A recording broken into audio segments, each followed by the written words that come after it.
Holy shit. What? By the way, people need to stop this broadcast here. No, by the way, people need to stop asking the question, did you get a haircut? Well, because okay, no. 1,000% of the time, from this. The answer is yes. I'm disagreeing. Sometimes I get asked the question, I'm like, no, I just styled it a little bit better today. And they're like, oh, okay, you just looked like shit yesterday. I'm seeing you from one angle here, Cam, and I just see a little floof, and then it's a little bit less on the side. Half the time you have your hair tucked back, and I'm like, did you shave your head? Or is it just tucked back? I can't tell the difference. So the question is valid. I mean, I guess so. I think when I get a haircut, it's always the extremes, right? It goes to long, or like it'll get like, I'll cut it short and then kind of to shaggy length and then back to short, then back to shaggy. Like I rarely have an in between. Like Cam, you get a haircut to kind of keep your do going. Maintain, yeah. It's a maintain cut. Where me, on the other hand, I'm exclusively. Your haircut budget is $2 a year. And that's all I can budget, to be honest. Yeah. Hey, it's I think a woman was talking to me about this the other day. A woman, and they were saying that their haircuts cost, I think, in the range of $60 to $100, something around those lines. Which, to be fair, sounds absolutely ridiculous. Now, if you're looking at a men's haircut, they're probably costing between $30 to $40 per time. But if you're cutting your hair about once every 6 weeks and there's cutting theirs about twice a year, I'm spending way more money on haircuts. But at the same time, I have a way better relationship with my barber. So what does that mean? You tell me. It's hard to say. Yeah, Jess's cut. Yeah, I think she said hers is like $80 a year, but yes, or $80 a time or whatever. But yeah, same thing. If you're going 4 times a year versus if you're only going 1 time a year, how does that make sense? Yeah, where's the math line up? Where does the math line up, folks? I remember there's one guy that had a membership to a haircut place. How does that benefit anybody? I don't know. He gets to go whenever he wants, I guess. And he's like, I would get my hair trimmed up every Friday before I went out into the city because I'm a city guy and I'm a fucking piece of shit. That's the thing, and a lot of people... Like, you know the type of guy. A lot of people do that. No, that's exactly it. You get a haircut every couple of weeks, Cam, so you can continue to look good. Yeah, but there's a difference between the guy who's getting it on a weekly basis. So he's like... The fade is always fresh. Well, yeah. Well, I guess different strokes for different folks. I guess. Certainly, those some people have more maybe presentable jobs. Jobs where I work in a client-facing job, but you haven't faced a client in years. Every day I do. Yeah, you video call a client. You might as well just be sexting them, Cam.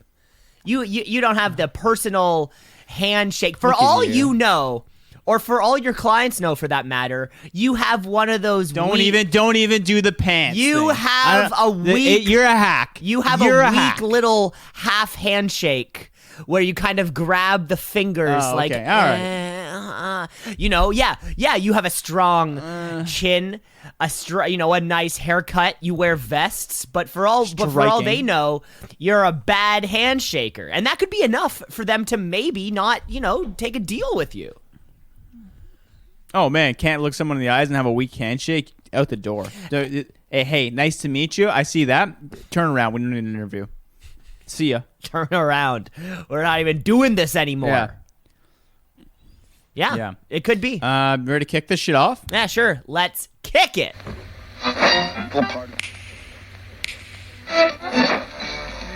Continuing tonight on 2 C's in a Pod. 96.7 on your...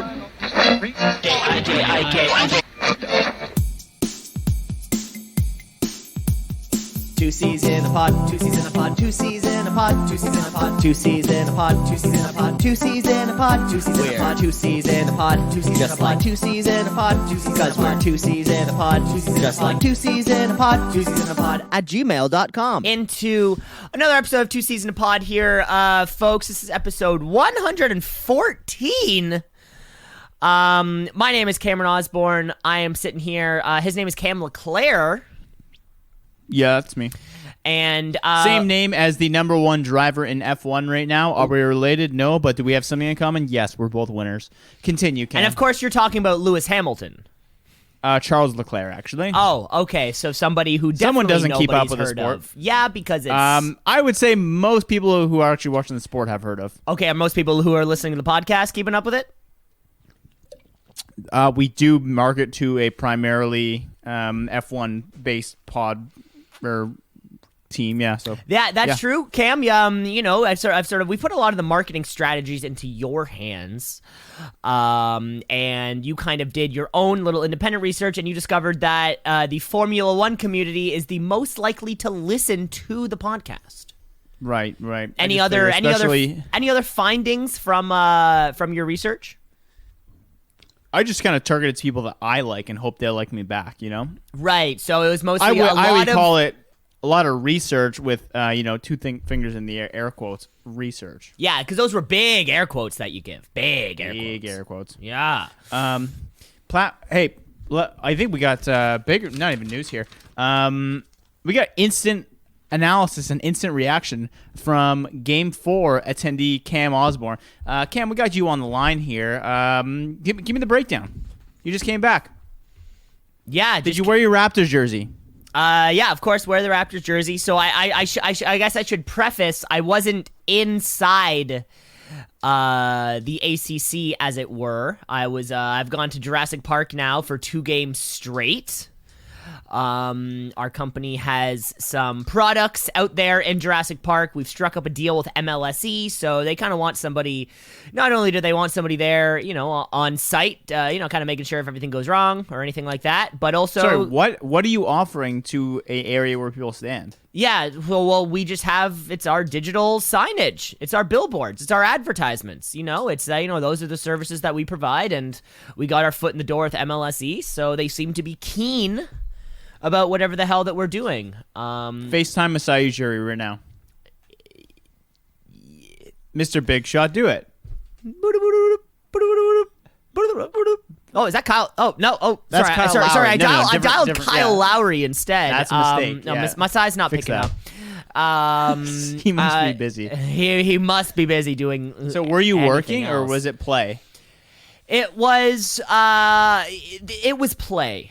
Yeah. However, it was play with the, if something has to happen, I do it. But now there's like one thing I could do to potentially fix something. Other than that, it would be like in the venue's hands, if that kind of makes sense. Like, our screens aren't going to go down, and if they do, it's for one of 2 reasons. I can fix one, the other one I can't. So Right. it's more something like that. But, of course, like, we got the passes, so we ended up going So you down. need passes to get into Jurassic Park? So it's a QR code system type of thing where the tickets will go on sale 24 hours before the game. And then it's a first come first serve for the tickets. But I didn't need to do that. We just got passes anyways, so I didn't have to worry about signing up for a QR code or anything like that. Are they free, though, the tickets? They're free, but when I had checked yesterday online at about 5 or 6 p.m., they were sold out, and it was pretty packed. I wonder if there's a aftermarket for them. Probably not. I don't think it'd be worth it. Yeah, probably not, but maybe. I mean, the best you get is a free shirt and the opportunity to buy a beer for $12. I mean, I guess if you pay for that opportunity. I spent $0 on food and drink today. They have a little Tim Hortons truck there that is giving out free coffee. Love that. So, it's middle of the day for me. I'm going to the gym after this recording here, so I didn't want to, jazz my brain up too much. But some caffeine, I'll do that. Yeah, good on you. Mm-hmm. Post-game analysis other than environment. Other than environment? Yeah. It was a great game. It was a lot of fun. The guys played real hard out there. Pascal Siakam, obviously a great game. We're in a great position where we do this thing where our entire lineup is dudes taller than 6'8". Yeah, and that's big play. That's a an good amazing strategy. spot to be in. I like how Nick Nurse thought about that. He said, "I don't want any guys under 6'8". Well, that's not even Nick Nurse. That, That's not even Nick Nurse thing about it. That's Masai Ujiri building a Masai team Ujiri. full of dudes who are 6'8", strong, and wingspan. Now, I was on the game there on Wednesday. The crowd was definitely more engaged today.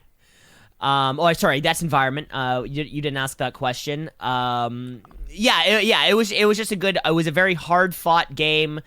The Toronto crowd was real into it, and I think the crowd, plays a big part in a home game for sure, in a home atmosphere. So now they go back to Philly, right? That's correct. Monday night, Game 5. Okay, and that's gonna be a battle. That's gonna be a battle. Yeah, very much so. Very much so will be.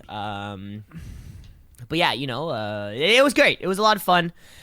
Might have to go back to Jurassic Park on Monday. I don't really know. Do you want to? It's kind of like a yes and no. Like, yes, in that I would be watching the game anyways, right? But no, in that, like, Mondays, I don't know, like, I want to go to the gym. I want to eat a good meal. I'd rather watch it from home, or maybe just kind of go around the block and watch it at Matt's place instead of... Because my after work, I don't have time. I don't have much time for stuff. Especially to start doing that stuff at 7:30. I won't get home until 6. What? Yeah, probably not. I mean, what time do you finish work? I leave the office. Pretty much like close between 5 and 5:30. I'll leave the office at. And then it's a decent commute to get back home. Yeah, anywhere between like 35 to 45 minutes to get back. And then you have 45 minutes of TikTok time, so that's burnt out. Exactly. 15 minutes of Instagram. Not only creating TikToks, but just watching the TikToks. And then dinner. I don't eat until 9 p.m. or so. You're I'd insane. say. Yeah. Stop right there. That's all I got. It's how the time works, right? If I'm home by 6, ideally, like a perfect ideal, I'm at the gym for 6:30. Yeah. Leave the gym by 7:30. Nice. Let's say I'm home and showered at 8. Showers. Who takes those anymore? Not- Where's your first problem? No, not me. I've been Take those in the morning. No. Now, are you doing high work? Like no, high because intensity I'm workouts? coming back from the gym, so I'd rather shower when Yeah. I don't want to go to bed with sweaty. See, but the thing is, I find there's differences between my work. So when I was doing like Muay Thai, I needed to get a shower after that because I smelled like dog shit. If I'm just doing powerlifting shit, I'm not going to be sweating that much. I'm just going to be physically broken. Well, and like, Cam, if you go in there and try and that's what's interesting because you were coming home smelling like dog shit because you kind of accidentally signed up for this Muay Thai for Dogs class. And it was sort of like, it was similar to your Segway debacle. It took a while. Tell me about this. Tell me about the Muay Thai for dogs. So shit it's class. it's actually really interesting. In an effort, Ontario has been now that it's kind of like legalized, and we've been promoting Ontario gambling. Gambling is now kind of, you can bet 365, you can do the score bet, and in an attempt to kind of coincide along with that, a couple special interest groups are trying to legitimize dogfighting, and sort of thought the worst part about it was that the dogs didn't know what they were doing. It was like bare knuckle boxing down there, right? It was just scrappy. It was just savage, right? And then we thought, maybe if we can kind of train these dogs to fight properly, understand that there's an official there, understand how the game and understand how the sport is played, it'd be quite lucrative to bet on. So, Cam, you accidentally signed up for this dog Muay Thai class. And you I'll came tell home I'm reeking like dog money, shit. Yeah. but pulling in cash like no other. Pulling the cash like no other. Last week, Cam, you took out a Shih Tzu that I heard you had mentioned was scrappy, like you said, put up a good fight, but I think you ended up Ankle biter. Ankle biter. That's really what it was for you. Yeah, that's his nickname coming into the ring, ankle biter. Yeah. That's what they were that was the moniker that he was given, and it was quite difficult. But yeah, I'm sweating enough to shower shower after the gym. That's an automatic. Yeah, I don't get. It depends. Yeah, it can depend. And I also find that eating, because I know what you're saying, like don't want to eat before you train. I find that if I'm doing an overhead press day, which is shoulders, like overhead pressing, main lift, chin-ups, pull-ups, biceps, and just a bunch of shoulder accessory work, that's not that taxing. Like, it's taxing your body, but not on if you're doing squatting or deadlifting, you're going to puke if you eat within an hour beforehand. Yeah, I definitely don't want to eat before, before. Maybe bench. I can maybe do bench, but that's a little bit iffy. But see, I can't go in the morning either because I can't do it on an empty stomach. So I'm kind of damned if you do, damned if you don't. In that I kind think of way. you could. I think No, you I've tried it before and it doesn't work. And I don't mean I did it once and it was not good. I've tried this 5 or 6 times to go to the gym and try to perform well on a banana and peanut butter. Doesn't fucking work. So that's kind of like my before work is out of the question. I also do not want to go to the gym before work. So suck my dick. I'm not doing it. That's right, all you morning folks. That's right. Yeah. I'm a morning folk, but I don't have time in the morning to go to the gym because that's when me and the busy bee go out walking and go to the the place where dogs run around. But I can't say the word, or that dog gets excited about it. Starts with a P, ends with a K. Perk. Plowing ahead. Okay, plowing you ahead. Got it. Let's. Yeah. Actually, I was gonna say you probably didn't see it, but the Tyson Fury fight just ended. I don't know if you caught this. No, I think I knew he was fighting. Didn't know what was happening right now. How did it end for him? Destroyed him with an uppercut. It was beautiful. 6th round. He won or he lost? He won. Okay, he won. that's good. Yeah, I like him, so I'm glad. Oh, he's fun. Yeah, I mean, who gets named the Tyson after Mike Tyson, last name Fury as a real name, and then becomes the heavyweight champion of the world? Like that's a storybook ending right there. And he says that's his last fight. No one believes him, but that's what he's telling it. And it was at Wembley Stadium with 80,000 people, something stupid like that. Wow. So great event. It was just wild. That's fantastic. That is fantastic. Congratulations, Tyson Fury. Let's give you a little segment here on this one. Let's give you a little notes. Notes. We got some notes. We got some notes. Notes. We got some notes. Notes for the fans. How's that sound? Yeah, hit it up. Cam, of course, listeners of the show are very excited for the 2 Season Pod Invitational Celebrity Pro-Am for the Cure, of course, where we will be, it'll be all sorts of golf all throughout the weekend. We're very excited for that to actually happen. Last week it came up in discussion. When it comes to some of the specifics to do with the dress code for the PGA Tour. Okay. Just some of the specifics. Here, I got one for you. Specifically when it came to 5-panel hats, Cam, because we want to go out there. We want to look good. We want to look the part. You wear pants for some reason, even though you don't have to. You're not playing pro, but we want to make sure that we're kind of abiding by the rules while playing well. And, Cam, I'm happy to say that any form of hat is good. You're all good. Well, Greg normally used to wear a cowboy hat. Exactly. And guess what? It's good. Yeah, anything like traditional baseball caps, cowboy hats, 5-panel hats, bucket hats. They're all good. It's all legal. Good. Yeah. What about army helmets? Army helmets. Ooh, I do not know. They didn't specify that. Might be faux pas right now. I mean, I'm not entirely sure. They didn't specify that. However, wear your 5-panel all you want. All you golfers out there. Good to know. You want to wear a visor? You can wear a visor. And I don't think a visor is acceptable anywhere but a golf course. Even there, I'm questioning it. I feel like a tennis player would wear a visor. I feel like that's a tennis player thing too.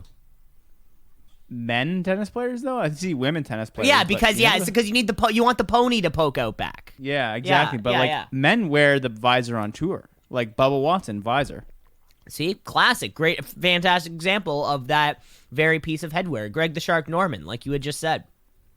Yeah, he's got an ESPN. Okay, he has an ESPN 30 for 30 documentary that came out called The Shark, where it talks about him sharding away the 88 Masters, I think it was. Anyway, I go next day to stream it, and I go through all my illegal methods, right? Nothing available. And then I'm like, fuck it, I'll try and do this legally. I can't find a legal way to watch it.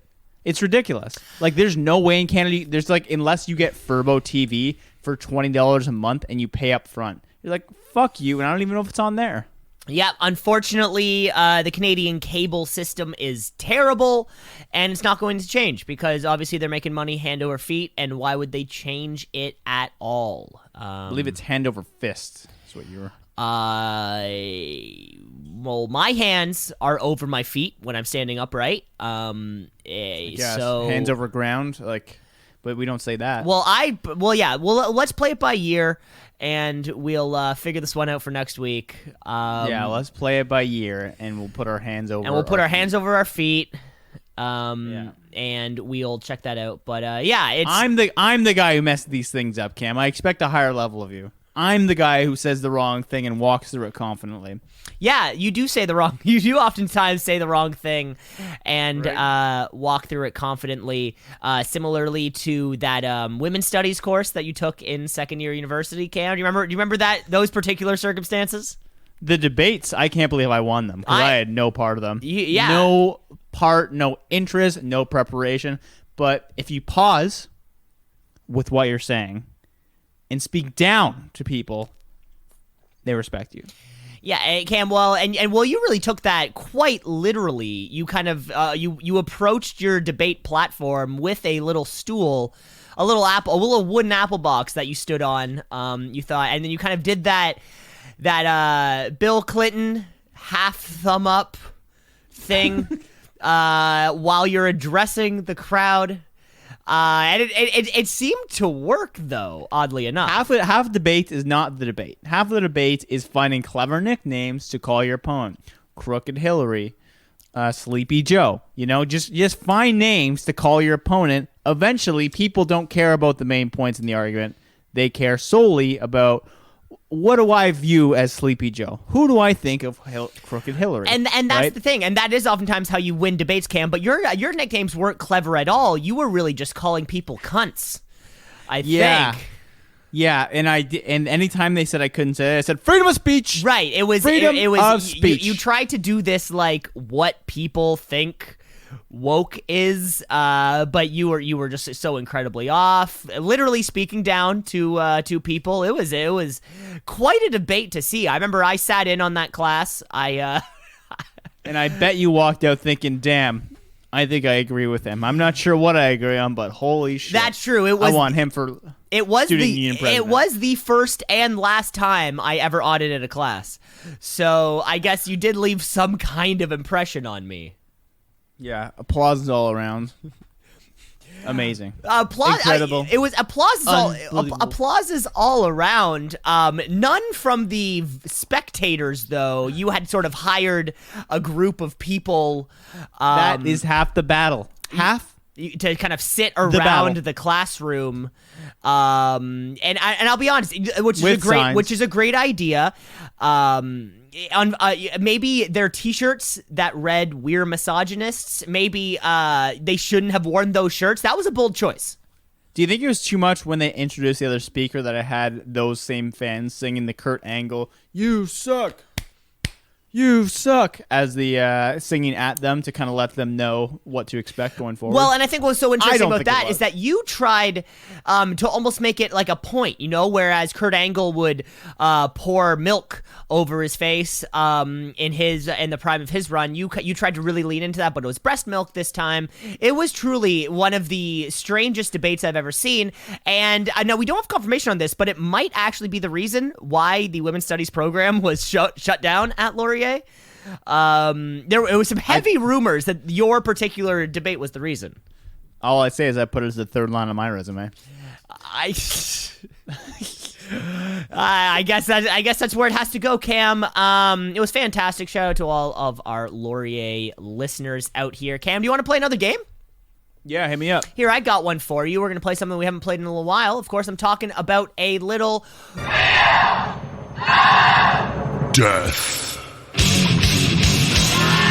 Cam, we're looking at a little wheel here right now that you can see. Yep. Some of our categories are, we have When You Were Young, a song by the band The Killers. Damn, I Wish I Wrote That, a bit taken directly from Kim Mitchell. Grammar, I Hardly Know Her. I Swear, There's Just Something in My Eye. And finally, You Mean They Can Put a Man on the Moon? So Cam, we're going to give this one a little spin here. How does that sound? Sounds great. Okay, baby. We're spinning.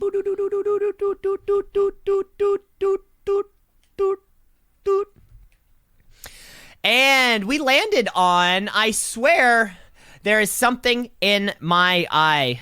Cam, so here's something for you. What is something that makes you cry that probably doesn't make other people cry? Oh, man, this is a small list. I'm the kind of guy who represses emotions at all costs. I mean, I can count the number of times I've cried in the last 5 years on one hand. I do not cry. And are you talking about the hand that has only 2 fingers on it? I can think of in the last 5 years. 5 years is a long time. I'm going to say the last 2 years, 2 times I've cried. And they've both been from dying dogs. I was going to say, that's it. Well, I was going to say when Darla said her first words. And then when she said she was going to get married. That's really put me over. Well, when you were walking Darla down the aisle, I got that one. was a beautiful moment. I do have one which almost made me cry, which is almost going to make no one else cry. It's a redemption story, okay? When I was watching highlights for the UFC and they were showing the redemption of a fighter who got injured, he fell off hard times, started having some losses, came back, and then won a championship, and it was a show of him in the ring holding a belt, crying. I almost teared up looking at that. No one cries watching the UFC because that's some bitch shit, but holy, that almost got me. Well, yeah, sports can make the hardest man soft, right? I guess, yeah. I never thought about it that way. I just look at it for pure violence. Literally and figuratively sometimes, too. Yeah. Okay, Cam, you want to spin it again? Yes, please. Let's spin here.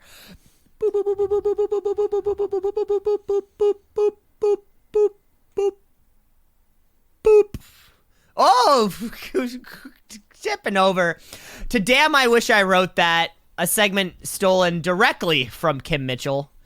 Cam, you are not a I think this can go without saying, you're not a musician yourself.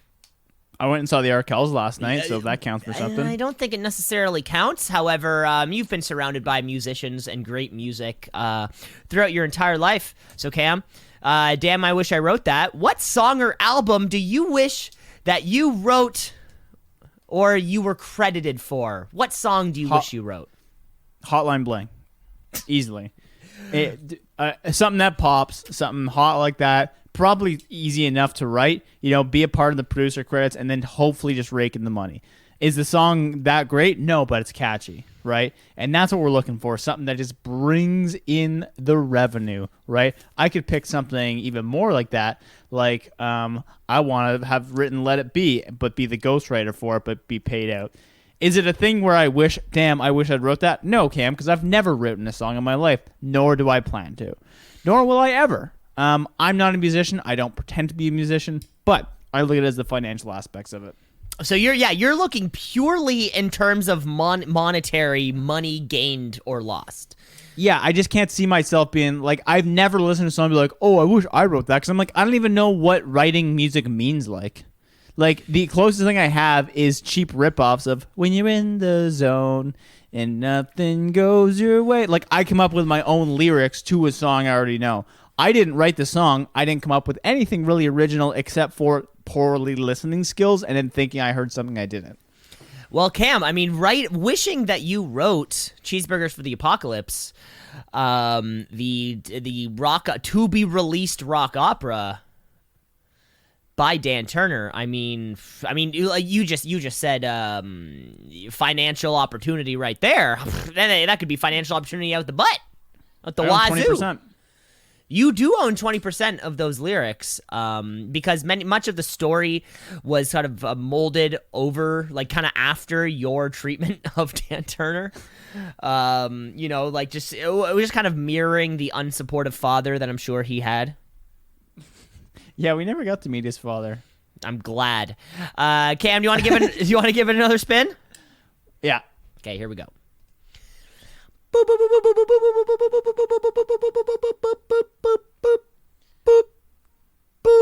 Come on. Oh, again. Wow. Another one. Just squeaking it in there. Grammar. I hardly know her, Cam. You are now 27? Yes. 27, turning 28 come this December. But even as an adult, you can't be perfect. So, Cam, what word do you still spell wrong to this day? Exercise. Almost every time. Good one. That's a good one. Can you spell it for us right now? EXCERSICE. Nah, I think I do think you mixed up an R-I there. EXERCICICE. And that's God, the that is thing. a hard one. Yeah, it's tricky, and I haven't been able to nail that one down. And nor do I try. I just click on the little red line and fix it. Of course, but, with no red lines, if you're doing it all freehand like a chump. Who the fuck writes freehand these days? Also, I would never write the word exercise because I'd never be confident enough. I write, when I'm taking down my Miami Vice notes, I'm writing down freehand. Oh, but that's the thing. I can read it, right? Yes, you see the word and you say to yourself, I'm clearly trying to say exercise, even though it might not.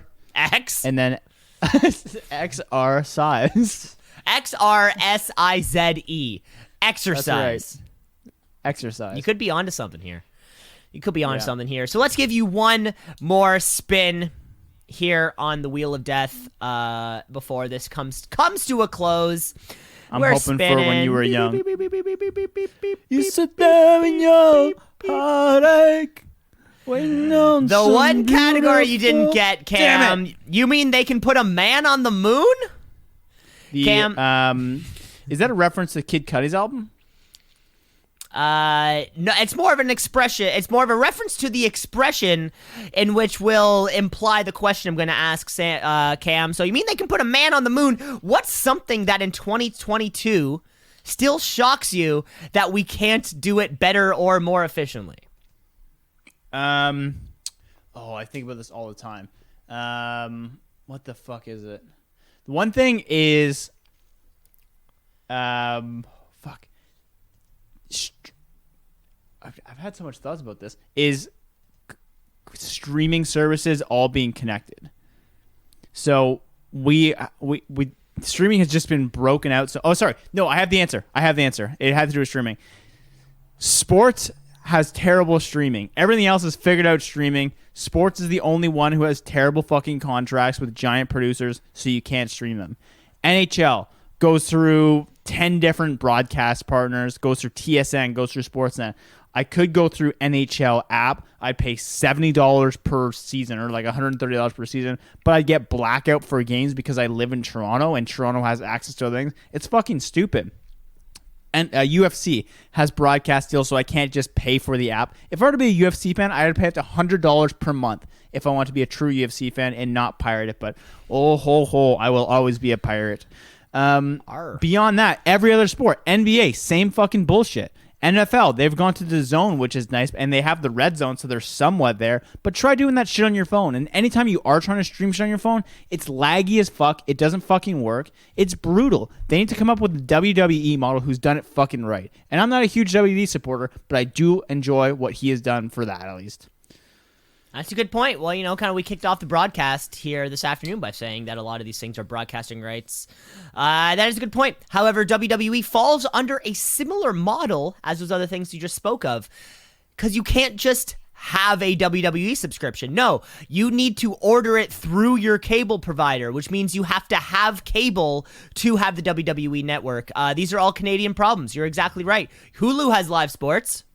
If you have Hulu in the United States, you can watch sports. They don't black out the NHL network down there in the States. It is 100% on the shoulders of giants. Of course, we're talking about Ted Rogers and Alexander Graham Bell companies. Fucking bastards, man. Right? Yeah, that shit pisses me off all the time. Like, as it should. Yeah. And I don't even know who to complain to, right? Ted Rogers, right? Do I go outside and protest? Pretty sure he's be dead. Like, you're streaming shit, right? Your app doesn't work. And I do think he's dead. So I pay too much for this. I don't pay for this. Petitioning on somebody's grave. I will always be a pirate. Arr, matey. Arr. You're the captain of the ship now. I'm the fucking captain of this ship now. Dana White, fuck you. Well, heard it here first. I think we've definitely said that here on the show many times. So you heard it here again. Fuck off. If you're Dana White, you can go fuck yourself. Fuck yourself, Dana White. Let me watch sports for free, goddamn. Let me watch your shit for free, Dana. Speaking of, this episode is brought to you by Alexander Volkanovski versus Chan Sung Jung, the latest pay-per-view that came out with over 200,000 buys. Looking for the next pay-per-view? Go to ESPNplus.com to order your next pay-per-view, unless you are in Canada, where you have to go through your cable provider, TSN, or download the app where you're able to buy through it there. This is a partner of UFC. Anyway, fuck Dana White. This episode of the podcast is also brought to you by Reddit. Search Reddit / whatever the league you want to watch for free shit. You want to watch UFC for free, Reddit / UFC. You will find your stream, son. Reddit.com. Use it for stuff other than photos of dead people. Reddit. Who's posting those? That shit's out there. I do know. I'm sure it is. I know somebody who goes to those places on Reddit, and let me tell, I haven't personally seen it. Some of those things get me a bit squeamish. Just the other week, we had a torn patella tendon at basketball. I didn't look, but based on the description, I was told of how it looked. I wouldn't have wanted to see it anyways. That's fair. Muscles I can't do. I can do a bone popping out. I can do a compound fracture. But you don't like the flobbiness of the muscles. No, I don't like the floppiness, or like the Anderson Silva when he kind of like went like have. That's a bone break. I man. can do that. I can do that one. But something about just like when something is in the wrong place. How about a cut that's bone deep? I don't do well with those. I can't picture the last time I would have seen something like that. I feel like I could do that.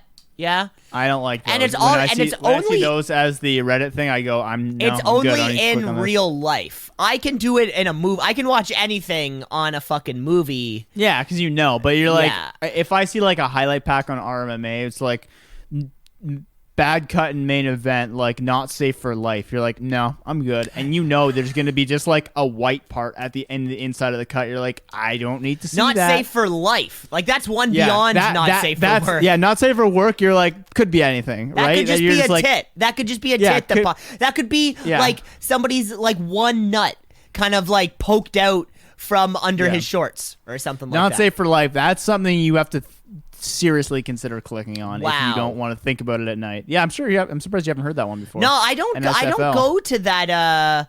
I don't go to that part of the internet. I don't. Cam, that's what I'm saying. It's the warning is there if you don't want to go to that part. It's not that you're going to that part to find it. It's that hey, just so you know, there is a path over here. Well, I think it was actually just recently I found not maybe recently. And when I say that, I mean like a year ago, maybe a year and a half. I kind of just found out what NSFW stood for. I didn't know it stood for not safe for work. Also because I worked a job where kind of anything went, so I didn't quite understand the implication there or whatever. I've never had to use it in a work context. Yeah, and these are also assuming very staunch, kind of uptight workplaces where you're wearing a suit and everyone's kind of like clickety-clackety there on their cubicle. Maybe not a liberal workplace where people can bring in dogs. It also assumes that you're just like. It's also assuming that you're like browsing Reddit at work. You're like, oh, okay, click on this link. Like, I feel like all if you're of browsing Reddit, work at all of like, it. You're like, if someone walks, like your boss walks behind you, you're browsing Reddit. It's gonna be like, I didn't see, boss. I didn't click on the not safe for work link. It's like, no, get off the fucking website. I don't pay you for this. Yeah, like as an employer, would you rather see your employees on Reddit looking at a video of the history of Neopets? Or would you rather them being on Reddit watching, some guy get a cleat to the face and it pokes his eye? I don't know. The eye ends up on the cleat, not in the head. That'd be kind of cool. Seen that before. The dark places of Reddit, like I said, Cam. You're all about it. Yeah, seen it all. Been through there. Let's get ahead to our slice of ice here, Bubs.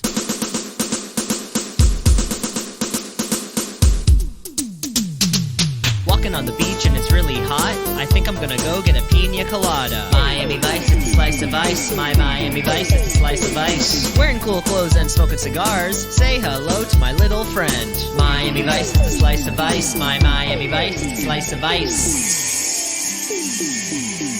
Let's do that, because every single week we recap the adventures of Sonny Crockett and Ricardo Tubbs as they take down the seediest underbelly of Miami.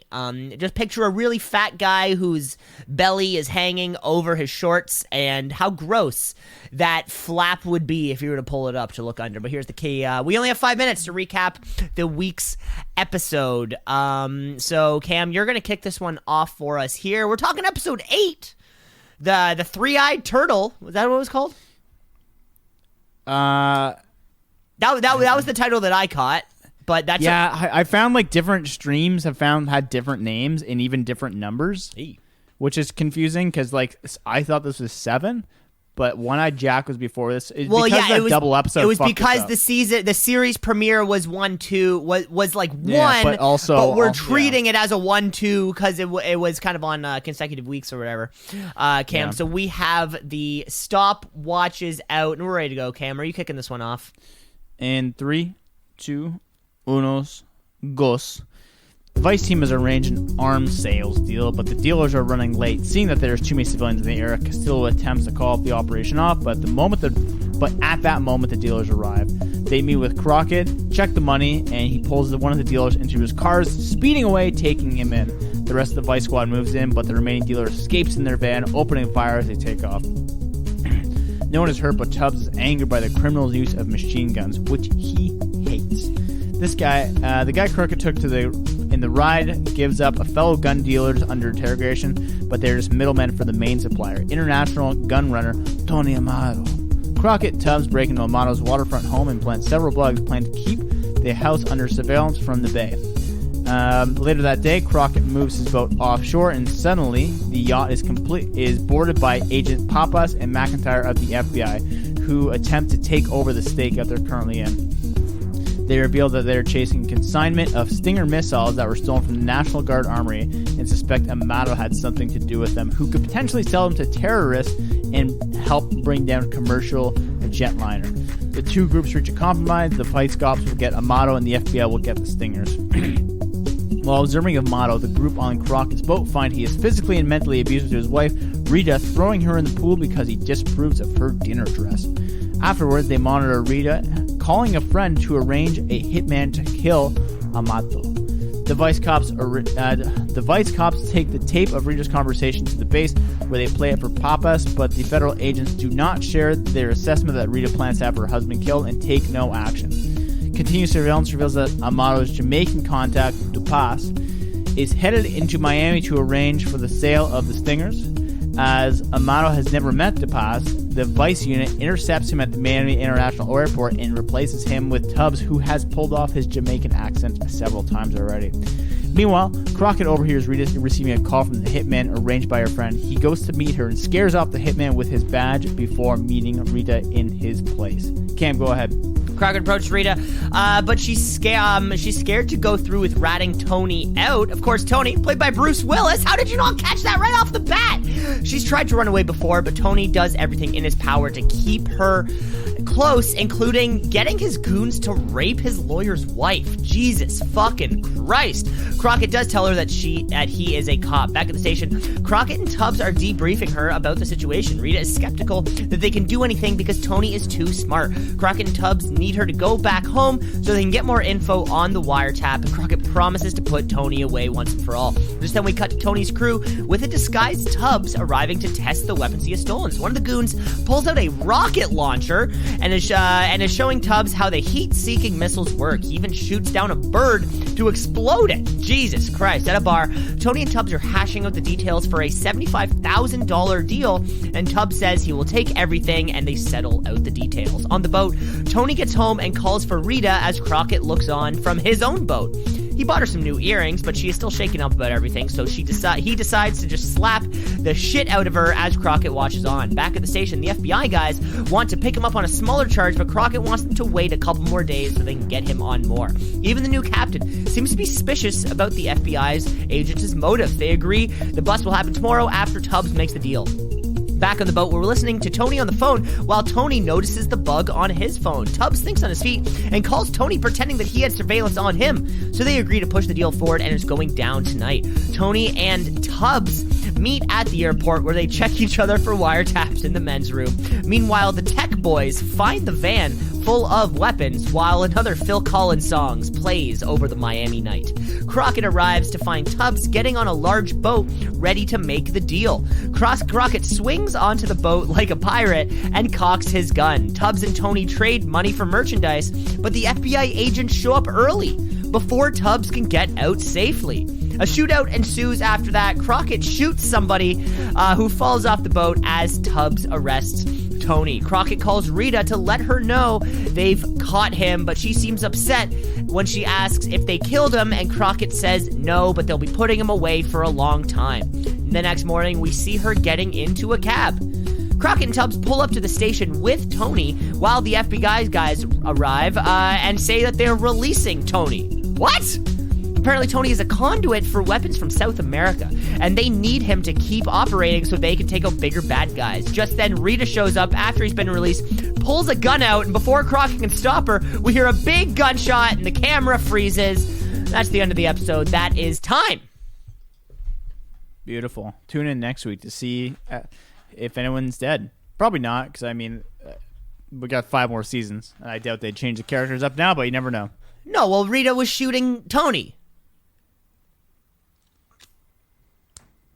Big palm to the forehead of Cam over there. Yeah, that's what was happening. She wasn't shooting Crockett or Tubbs or the fucking the lieutenant Edward James Olmos. Yeah, she was shooting Tony. Plowing ahead here. That's why Crockett was like, no, because there's so much going on in this show, man. Like, compared to all the other shows we've watched, which are just so cut and dry, like, I know what's going to happen in the episode. There's so many characters getting brought in, and the relationships with international dealers. It feels more standard. You know, these are the types of things you're used to. There's 2 main characters, a few tertiary characters, and then every week there's a new bad guy. It's still the same kind of thing. However, the drama in this show is fantastic. This was actually the first episode of the show without the original executive producer who created the show. After like episode 7, he walked away from the production, leaving it completely in Michael Mann's hands. So will that... How'd you pick up on this? I used my eyes. Oh. Fair enough. Okay. I use the internet for things other than NSFW. Sometimes I use NSFL. it for exclusively safe for ESFW. Exclusively safe for work. Only safe for work. Only safe for work. Especially safe for work. Especially safe for work. Yeah, Excel has a rating of especially safe for work. Yes, very much so, very much so. So tune in next week. We'll have episode 9 for you. We're chugging our way along through the season 1, and I'm so happy. And of course, when the series is over, we will be watching the Colin Farrell, Jamie Foxx remake movie. To bring you another movie episode, which we haven't done in a long time. I really miss that theme song. How do those do for views, the movie episodes versus the other ones? No, it's not like the movie, like the remake. I know that. What I'm saying is for our podcast, when we do solely movie podcast. True. Well, yeah. Well, our normal listens are about here. I'm going to bring up the stats here. Last week's episode was 1,723,461 views. When we did our Shark Tale episode, that actually tripled. So that was closer into the range of 427,000. Oh, sorry. How much was that? 4.2 How much million. was that because of the publicity from the Italian industry of industry people. Now, of course, as we know, the IIIP. Italian American protection agency who fights to lessen the stereotypes that Hollywood gives Italian Americans, they were actually through the roof with our particular review about that podcast. Of that movie. So tune in for Shark Tale 2. It was written. There is a script for it. It just never got made, unfortunately. Let's plow ahead to our next game. Yeah, sure. All right. It is Headline or Asinine. Hey, headline,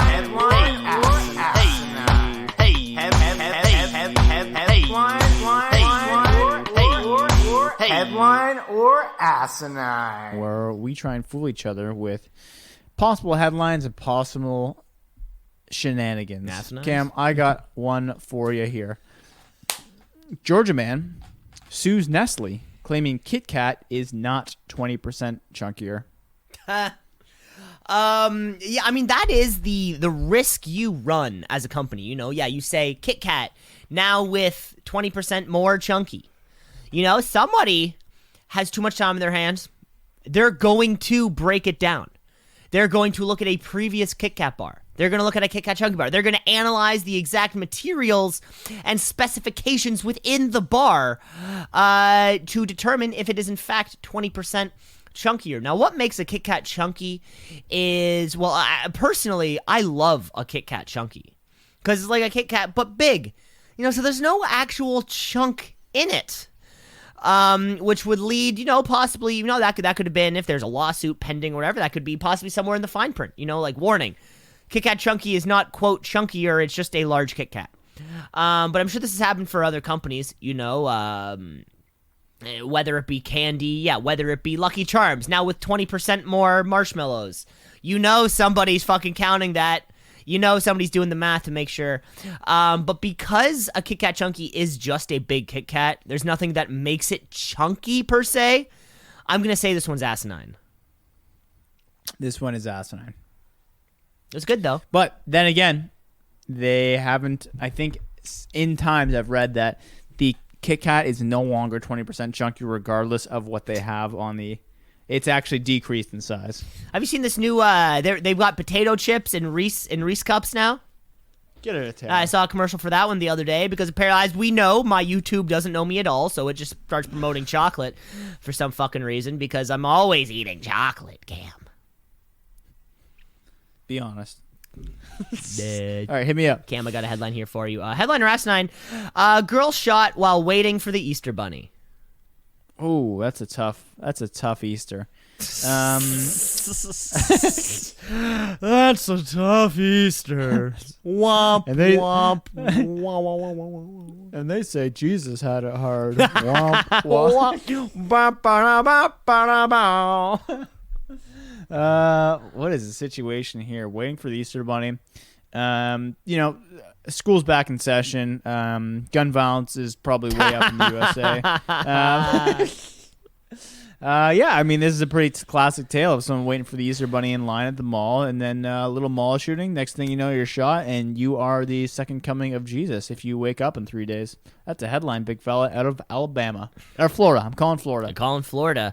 Cam, this is a headline here for you. This happened in Victorville, California, where a store owner at the Mall of Victor Valley opened fired on people who he believed was shoplifting from his store.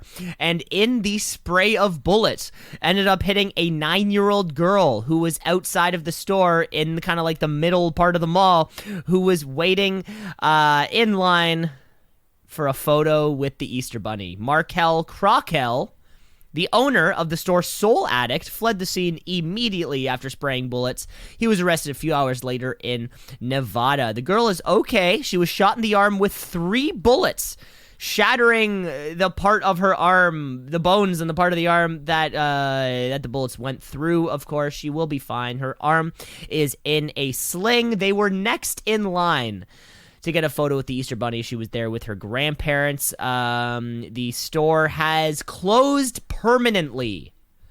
The store put out on their Instagram account. They will no longer be open. But wife did something bad happen, you need a gun. Exactly. Says every Republican. That's when the NRA shows up to the Easter Bunny conference, and they're like, "This is not how it seems." Well, because think about it. If the 9-year-old had a gun, she could have shot the store owner back, and then it would have been okay. I like tit for tat, like eye for an eye type of thing. Yeah, tit for tat. Headliner Asinine Cam: World's largest penis museum faces criticism from minority groups.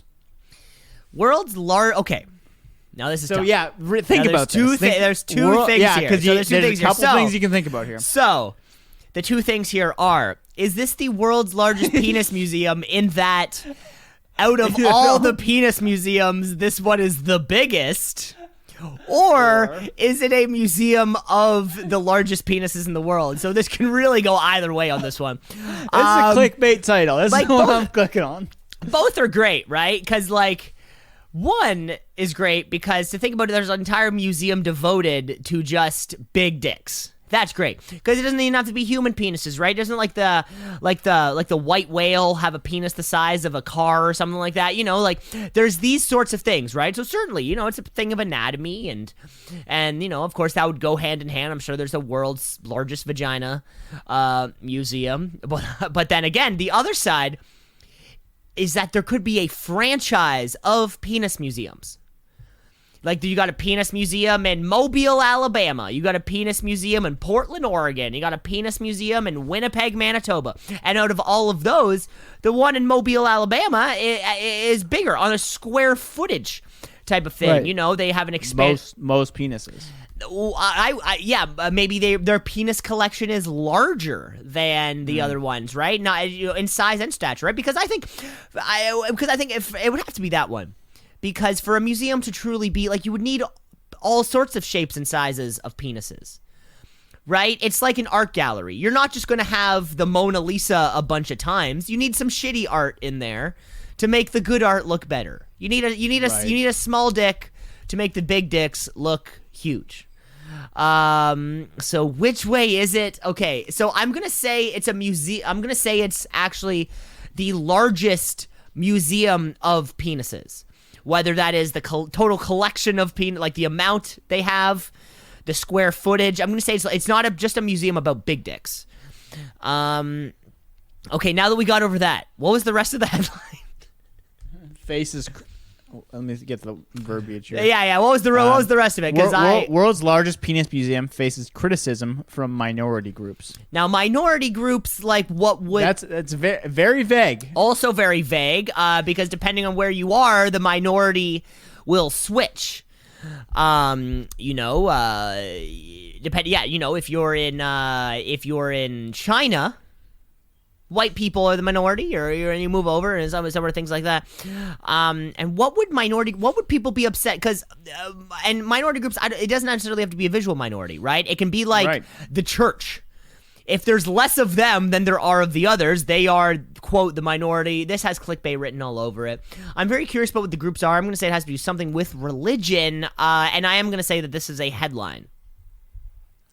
This is asinine, but based on a new world's largest penis museum that opened up recently in Norway.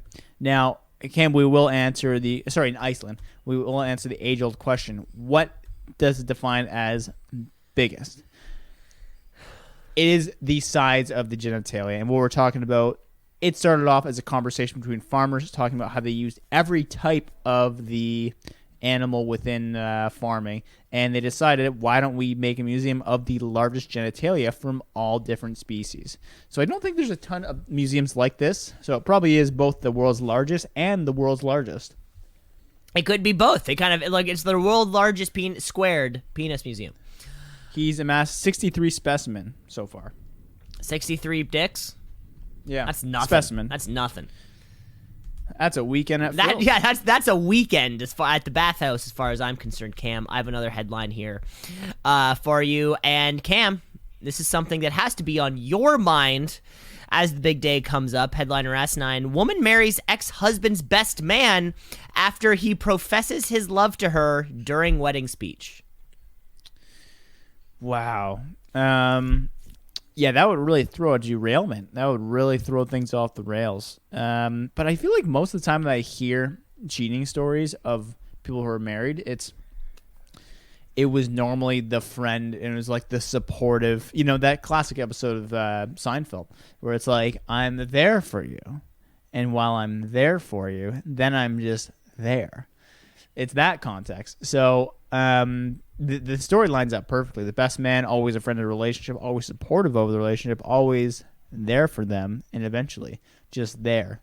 Blows up the wedding. That all goes off the rails. They get divorced within 60 days, and that way, it is not legally binding. So I think you have like 60 days to call it. Now this is a weird fact for you to know so quickly, almost as if it's a saved tab on your on your browser. Dates. Yeah. Yeah, because after that, then Shannon's locked in.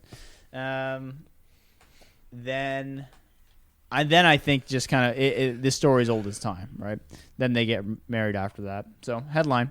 I don't think this one's crazy at all. I think the crazy part is that this person blew up the wedding in the speech. That's the saddest part of all. Cam, this one is a headline here for you. So here are the details. During Desiree White's wedding, the best man of her then husband, Bryant, drunkenly confessed his love to her in front of 200 guests in attendance. And there's video. He said, and so now I'm quoting this. This is the direct quote from the footage.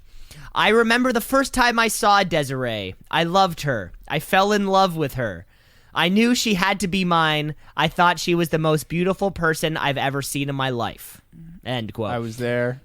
He concluded this speech by saying, quote, when I found out she had a boyfriend, I met him and we became friends. Love you both. Congratulations.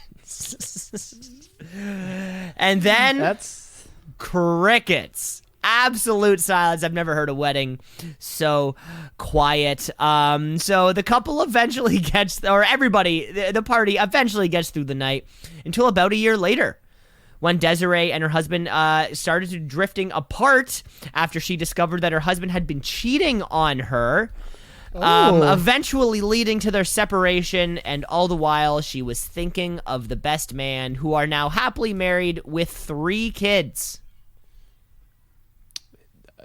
Okay. I mean, everyone wins, I think, except for the husband. I guess everyone wins, but you're down like $60K. You're down the cost of the wedding. Yeah, but I mean, I bet everyone else had fun. I would love to be a +1 at that wedding. Yeah, that's what I mean. So it's like, did I lose it? No, it's like everyone enjoyed themselves. Look at it that way. I guess you can look at it that way, Cam. Right? Always looking on the bright side of things. Hello, Asinine, Cam. Man given £65 parking ticket because shadow of his car was in disabled spot. The shadow of the car. Wow. Now that might be a bit much.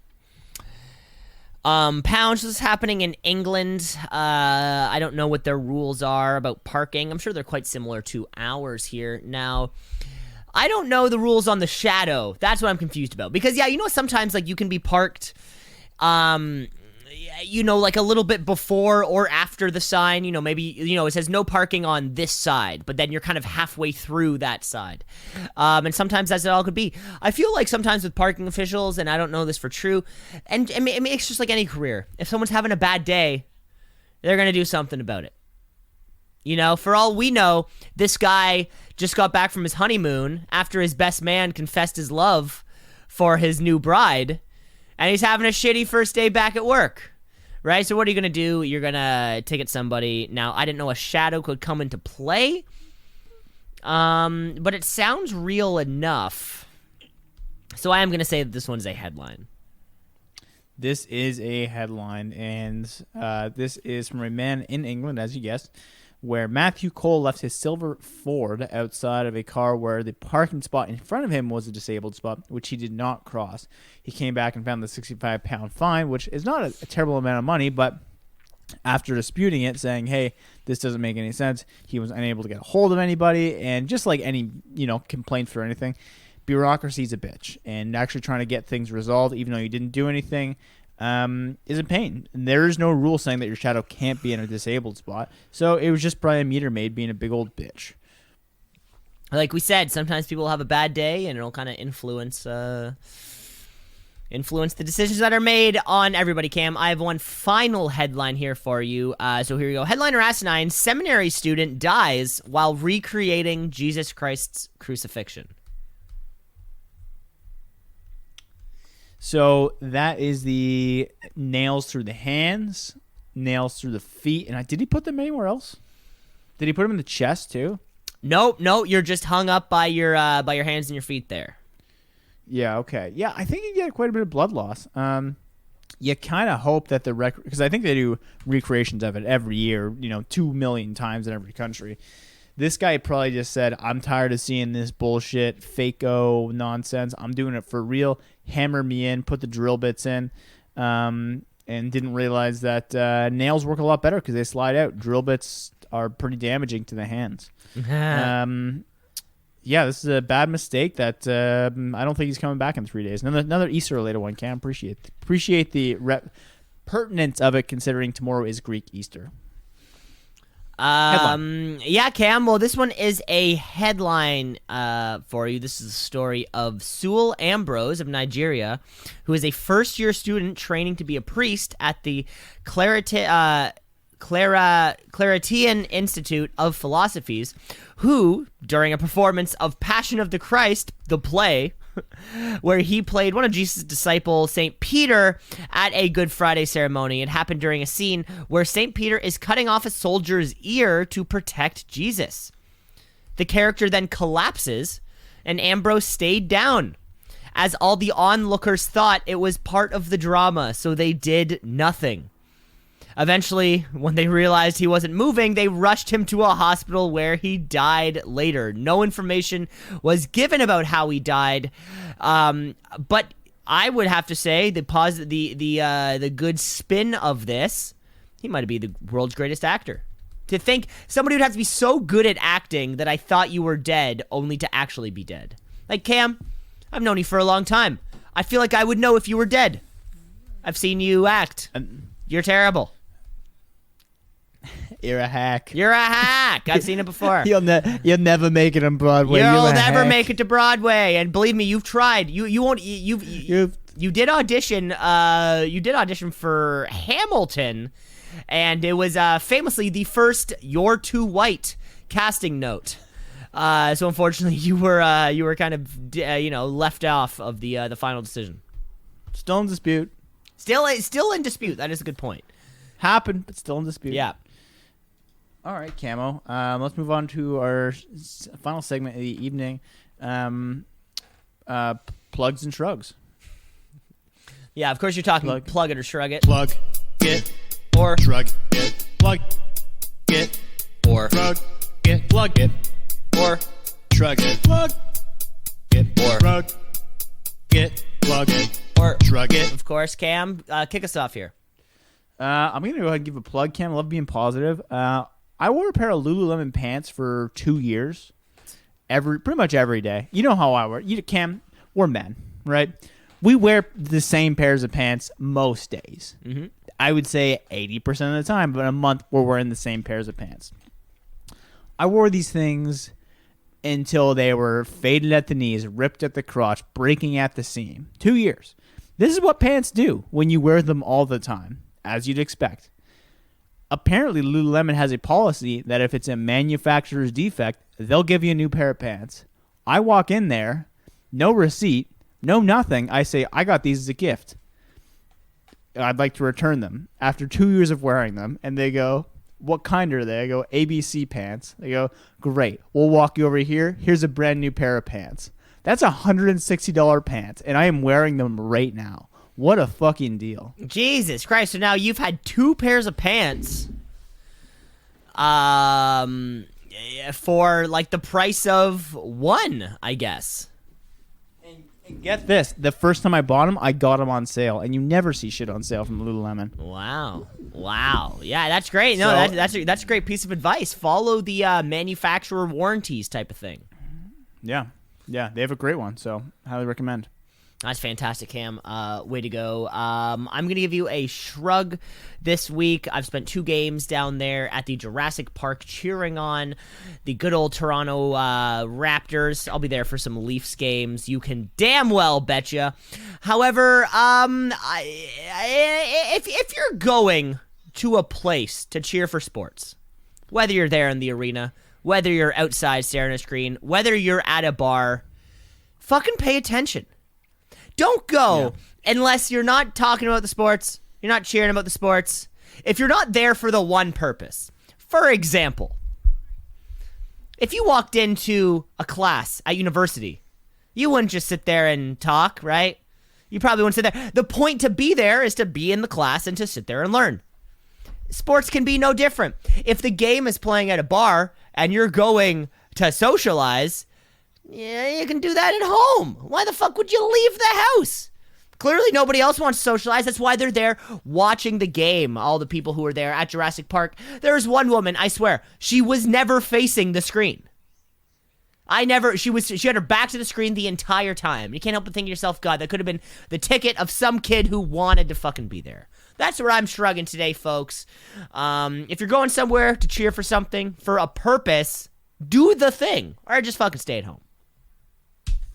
Especially at sold-out events. Especially at a sold-out event. You're taking the potential pleasure away from somebody else. So don't do it. That was my shrug for the week, and thank you for listening to another episode of Two Season a Pod. You can rate, review, like, subscribe. The show is everywhere. Two Season a Pod, we'd love to hear from you. Of course, the Two Season a Pod Celebrity Pro-Am Invitational is coming up, so you're definitely not going to want to miss that. Get your names in now. We're still filling out roster spots. I think Drew Carey just signed up as a celeb, so you can be paired up with him to play around, which is very exciting. Chris D'Elia is coming in. Famous Chris D'Elia? Chris D'Elia, of course, not D'Elia, yes. Not Chris D'Elia, the shamed comedian. Of course, we're talking about Christopher D'Elia, the Netflix comedy producer. They are different men. We established this about 60 episodes ago, so just go back and listen because I don't want to redo it. We're really looking forward to it. Yeah, can't wait. And never forget, decorating Easter eggs is a Ukrainian tradition. I'm Cam LeClaire, signing off. We'll see you next week. Take care, folks.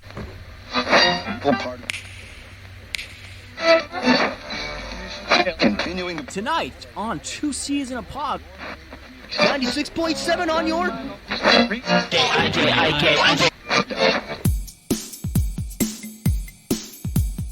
Two season a pod, two season a pod, two season a pod, two season a pod, two season a pod, two season a pod, two season a pod, two season a pod, two season a pod, two season a pod, two season a pod, because we're two season a pod, just like two season a pod, two season a pod at gmail.com.